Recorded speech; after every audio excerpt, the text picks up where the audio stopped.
The world is changing faster than any of us can track. Artificial intelligence is rewriting what it means to think. The climate's showing the limits of our old ways of living, and institutions are losing trust. And many people, maybe you, are feeling the quiet pull to help, to steady the ship, to bring wisdom where there's noise. We're standing at a threshold. An old age is ending and a new one is struggling to be born. It can feel unsettling, but it's also extraordinary because it means the future isn't written yet. This series is for those who sense that the world needs something deeper than more algorithms. It needs human beings who are clear, connected, and guided by something wiser than fear. It needs people who are awake to the truth and beauty at the heart of life. So, Jamie, it's great to be here. Let's dive straight in. When you say we are standing at a threshold, what do you see happening right now? Well, it's funny. This was all sparked by a quote I read 30 years ago from D. Ward Hawk, who said, we're at the very point in history when a 400-year-old age is dying and another is struggling to be born. And what I'm seeing is rapid change in a variety of different domains, but at the same with incredible gifts, by the way, like extraordinary technological benefits.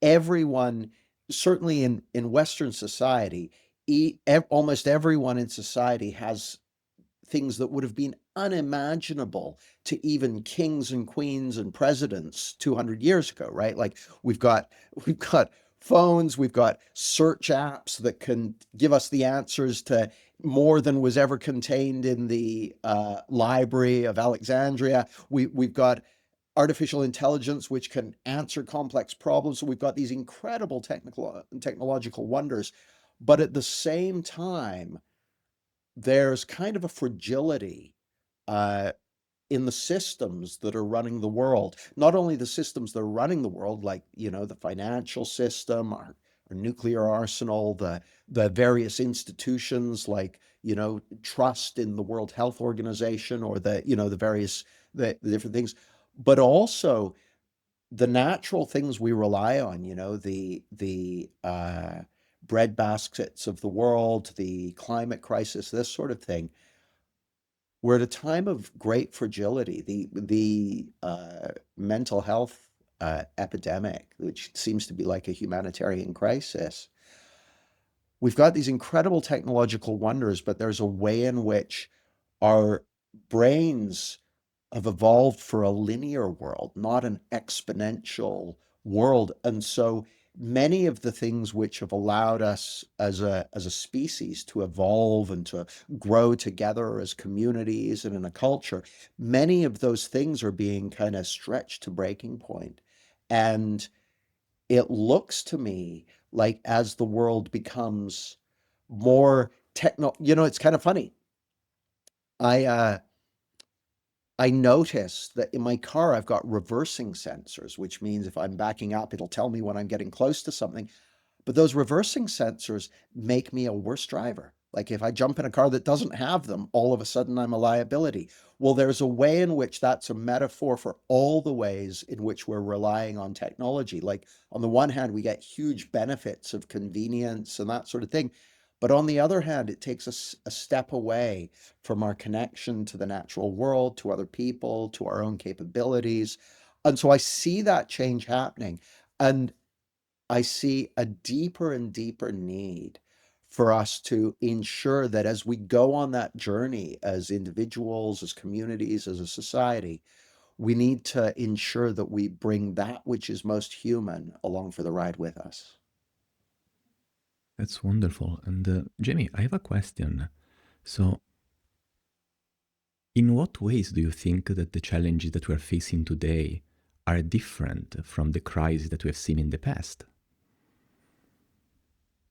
Well, if I look back through history, there's a way in which it has, in many ways, at certain times been one thing after another. We had like the Black Plague and the Hundred Years' War and the First World War and the Second World War, which are huge world-changing events and had catastrophic impact. You know, the Spanish flu that killed more people than the First World War.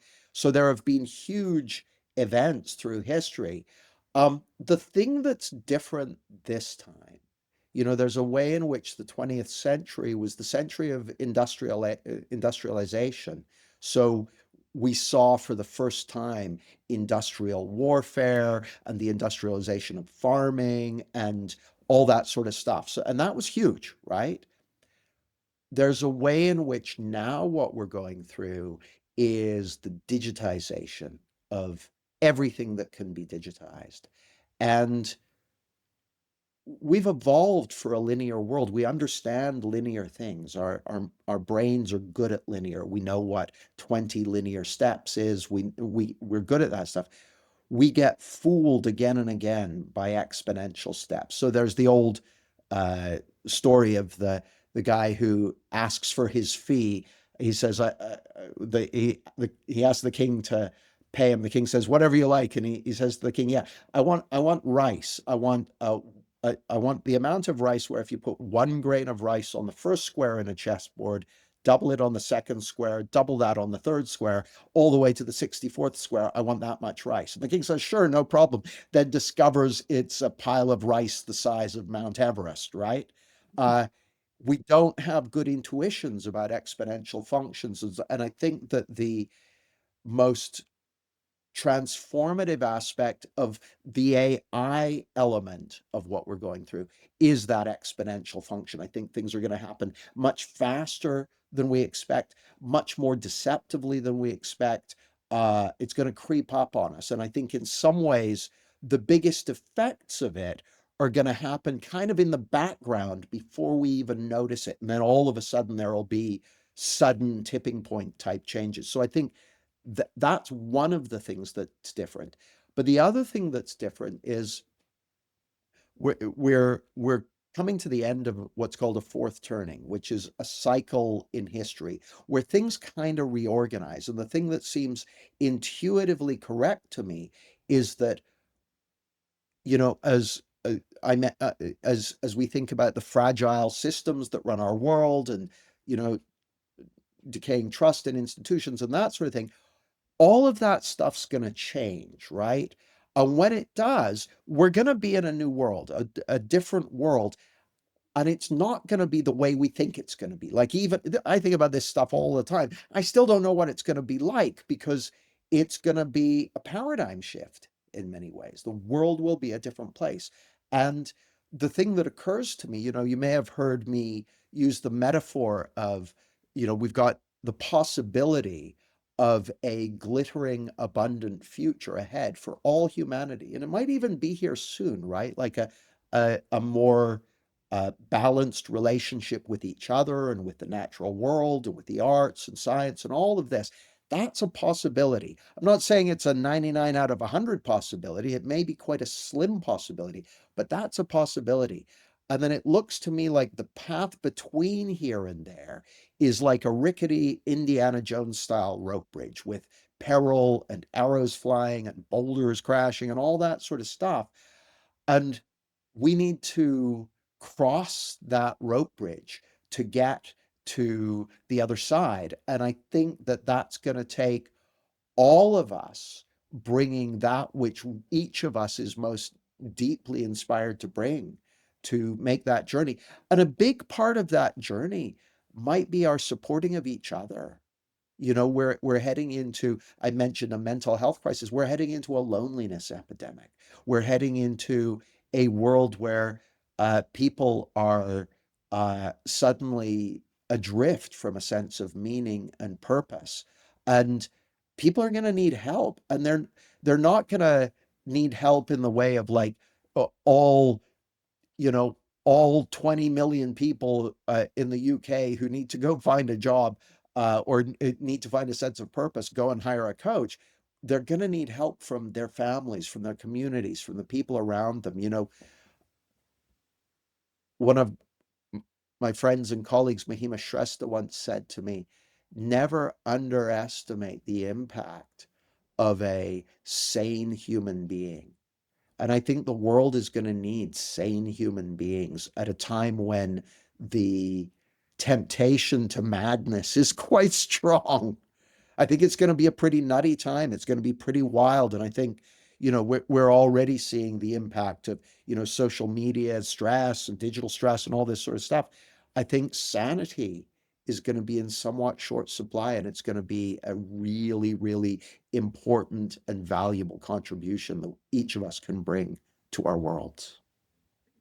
I love the metaphor of the Indiana Jones bridge, and I love when you're saying that the world is going to need, sane people. And my next question is this one. Uh, what kind of people does the world need in times like this, and what inner capabilities they matter the most? This is a beautiful question, and it puts me in mind of a quote by Howard Thurman, who said, don't ask what the world needs. Ask what makes you come alive, then go do that. Because what the world needs is more people who have come alive. And it looks to me like there is a wisdom and intelligence at the heart of every single one of us that has specific qualities and gifts and meaning and purpose to bring to the world. And at a time when uh, AI is going to basically do a bunch of the job that the intellect has done in the past, the deepest source of guidance and wisdom is going to be our own hearts. So, one of the sets of qualities that is going to be needed is whatever is uniquely yours to bring to the world, your unique gifts, your unique expression, the the the aspects uh, that life has placed in your heart that need to be brought to life. And then the more general qualities are things like resilience, mental clarity, uh, love and connection, compassion, kindness, uh, innovation, uh, presence, uh, motivation, a sense of purpose and direction. These are the things which we're all going to be called upon to tap into. And we live in a world where very few people, as a percentage of humanity, actually know that those are innate qualities, that they reside at the heart of our being, that we each carry those within them. And and so I think a lot of people are going to be struggling over these times. And so the value of any person who's in touch with those deep qualities of resilience, clarity, presence, peace of mind, well-being, anyone who's bringing that sense of an expression of their own mental health to the party is going to be a good person to have at the party. Lately, your job title has been an advocate of awakening. So I have a question for you about awakening. Why do you believe awakening isn't a side pursuit, but it's central to how we move forward? It looks to me like in the domain of human capability, artificial intelligence is going to get really good at everything. And I can't think of a skill or capability that AI won't be able to develop. Often I'll hear people saying, oh, but a good coach or a good therapist, they have qualities of empathy and compassion that can, you know, develop an emotional connection and evoke emotional responses. I mean, movies can do that. Books can do that. AI e-girls can do that. Chatbots can do that. So I don't think that those things are the unique human domain in the way that people think they are. But here's the difference. When an AI does those things, when a computer does those things, people are having a relationship with a simulation. And that looks to me like a potentially a that looks like it may be introducing errors into our very ability to make sense of the world. So that's one thing. But then the other thing it looks to me like the one thing that a human being can do that an AI will never be able to do is to awaken to that which, to the human spirit which resides at the heart of their being. An AI is not going to have a human spirit at their heart, and each of us do. And that human spirit connects us to the source of wisdom and intelligence and guidance at the heart of all creation. And it looks to me like that is going to be the thing that we need to tap into to bring wisdom to this time of incredible technological innovation. It seems to me that in a world of intellect on steroids, which is what AI is, it's intellect on steroids. In a world of intellect on steroids, what we deeply need is wisdom. I'll tell you a story. I watched an amazing documentary years ago called Bobby Fischer versus the World. It was about the chess genius, Bobby Fischer. Bobby Fischer was an American chess grandmaster who had a incredible brain, incredible mind, absolutely brilliant thinker, and no one could beat him at chess and all this stuff. So the documentary's tracking his incredible rise. And then at a certain point, you realize that because his intellect is kind of smarter than anyone else's. He's anything he thinks is right. And what you realize is, oh, he lost touch with that source of wisdom and guidance within him. The intellect took over and he went crazy. Right. And you see it in the film. It's like, oh my God. It's like it's a documentary. You see it happening on the film. Intellect on steroids is can be incredibly valuable as long as it is tethered by wisdom.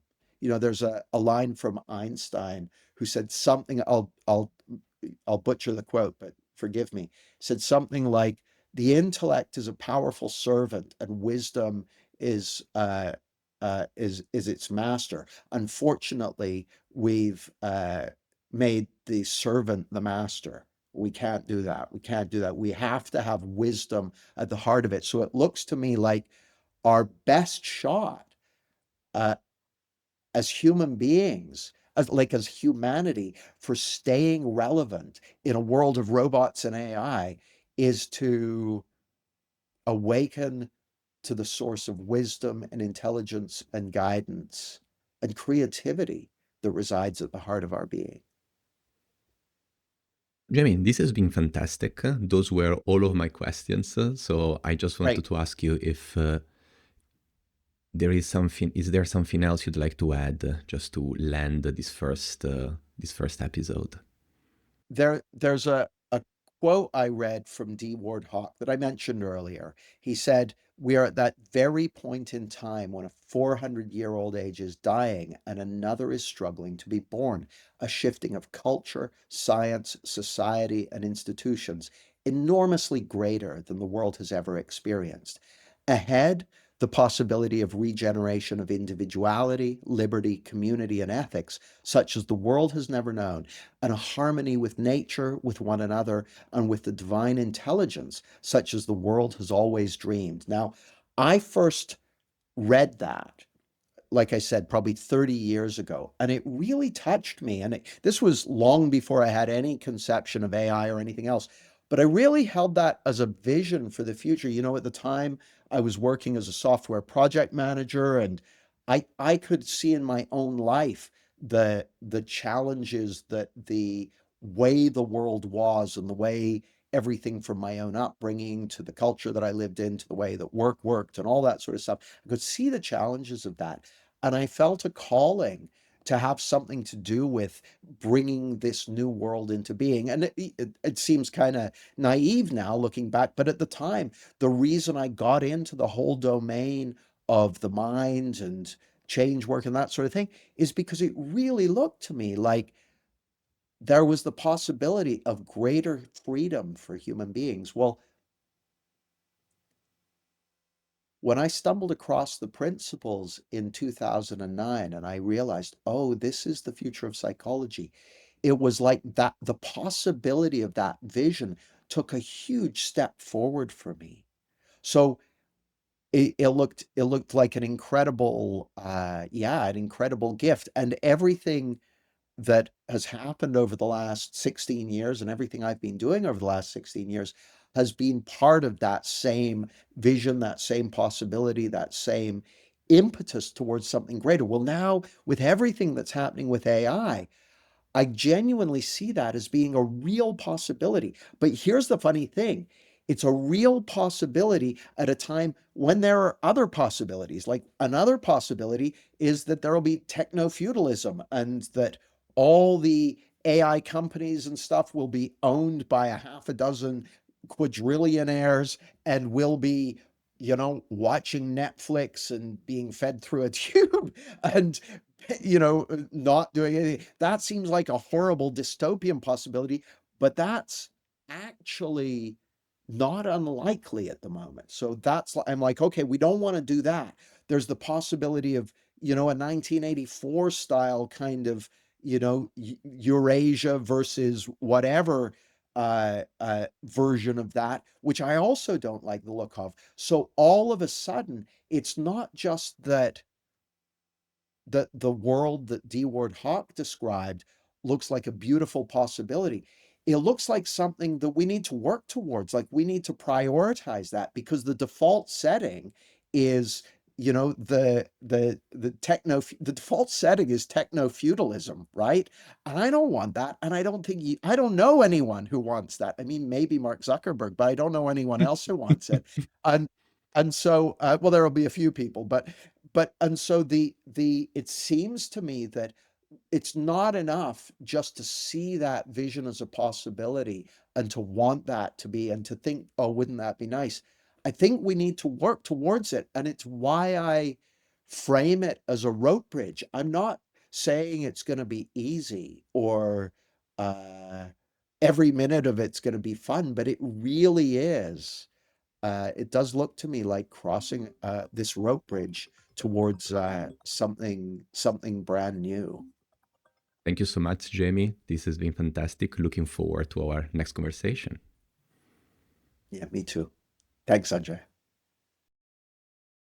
This series isn't about adding more noise to the world. It's about pointing to the signal, the deeper intelligence that's already there within you. Because whether you describe yourself as a leader, as a coach, as a business person, as a parent, or simply as a person who cares, the same truth applies. Awakening to who you really are may be the most valuable thing you can do for yourself, for the people you serve, and for the future we're all creating together. Thanks for listening.